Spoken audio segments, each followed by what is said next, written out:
The early 90s were the heyday of so-called demos, audiovisual presentations designed to push the limits of PC hardware. A young Swedish programmer named Andreas Axelsson joined the demo group The Silence at the insistence of a friend. While The Silence were a top-notch group, Axelsson found that the demo scene really wasn't for him and began his own side project with a few members. This project wouldn't merely be a presentation, but a full-on video game, a pinball simulator that they called Pinball Dreams. But as the guys worked on it, they realized that it was actually turning out much better than they'd thought.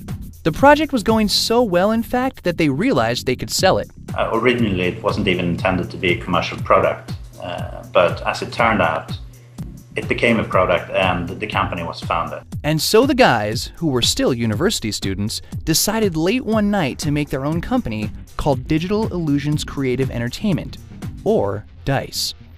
They figured if it didn't work, it was no sweat off their backs. They hadn't even graduated yet.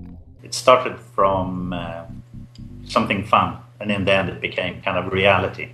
20 years, dozens of games, and one killer franchise later, the guys at DICE have performed so well on the battlefield that they're about to earn a Medal of Honor.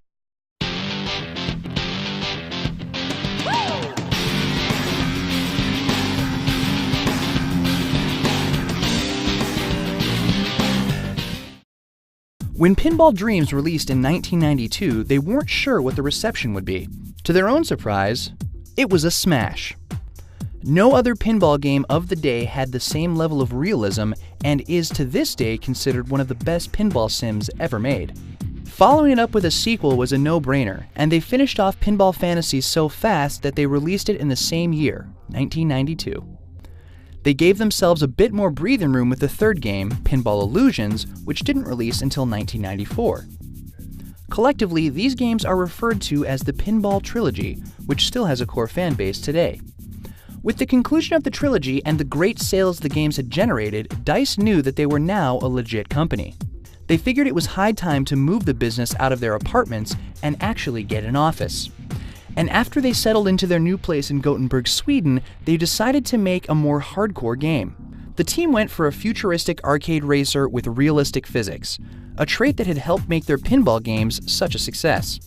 Their work was noticed, and before the title was even released, Swedish carmaker Volvo hired them to make a simple promotional product for their upcoming S40 car. Since DICE would just be using the game engine they'd already built for their arcade racer, and the product would only feature the S40 alone on 2 tracks, the whole thing took just 45 days from start to finish. The result was shown off at major car exhibitions around the world in 1997. A year later, the futuristic racing game was released as Motorhead, which went on to sell over 1 million units internationally. DICE was more than just a startup now. Rolling along nicely, DICE found a partner in crime in another Sweden-based developer, Refraction Studios. Refraction had just completed work on the action game codenamed Eagle, which had become a cult hit. The two studios merged in 2000, though the Refraction name was dropped and the whole entity took on the Digital Illusions brand. The former Refraction studio already had a game in the works, and most of the company got behind it, an ambitious team and class-based World War II shooter, Battlefield 1942. I would say that already the founders of Refraction Games had a vision of, they were still at school when they did as their final kind of exam 3D engine, which later became the Refractor engine. And they had a vision about this game where soldiers, vehicles, planes, everything would fight together on the online battlefield. And that's kind of what was the original foundation for codename Eagle. But that game was still a few years away from being done. In the meantime, DICE had made some more racing games, like 2000's NASCAR Heat, and also some cheap but lucrative movie tie-ins, such as the official Shrek game in 2001. Rising fast with no end in sight, they acquired the Canadian developer Sandbox Studios in 2001 and rebranded them as DICE Canada. The little company started by university students was now a multinational corporation. And then, in 2002, Battlefield 1942 stormed the beaches of an unsuspecting gaming world. For DICE as a company, at the point where they shifted from racing games to first-person shooters, was basically the acquisition of Refraction Games. The company needed or felt that it was the right time to grow. While nothing in it was wildly new, it hit the perfect balance between fun and challenging, realistic and stylized, accessible and hardcore. It had some of the best vehicle mechanics ever seen in a game, and those vehicles were on land, sea, and air. The classes players could choose from were varied and balanced, making every matchup wildly different. And it didn't hurt that, with the success of the Medal of Honor series, World War II shooters were in fashion. But where Medal of Honor was a great single-player experience, Battlefield was one of the greatest multiplayer shooters ever made. In one single game, a player could commandeer a tank, fly a heavy bomber, assault an entrenched position, then hang back and heal his teammates before rushing off to do something else entirely. All this with almost no learning curve, in huge maps with endless opportunities. Had we known what we had ahead of us, we probably would have started making that game. So it was quite a challenge. It was, I wouldn't say a death march, but it was the toughest project I've been on.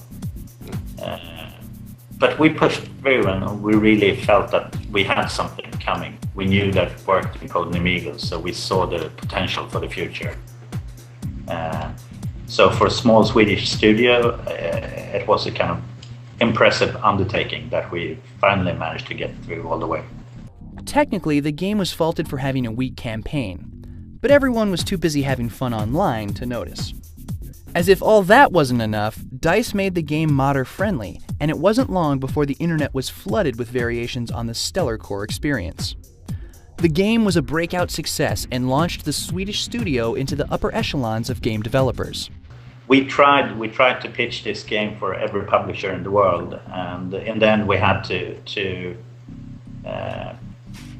find our own agent in North America, go around, and it wasn't until EAD at that time, EAP nowadays, at Electronic Arts in San Francisco, saw the game and Codename, and in that way felt that there might be something here, and they finally signed the deal, and we were ready to go.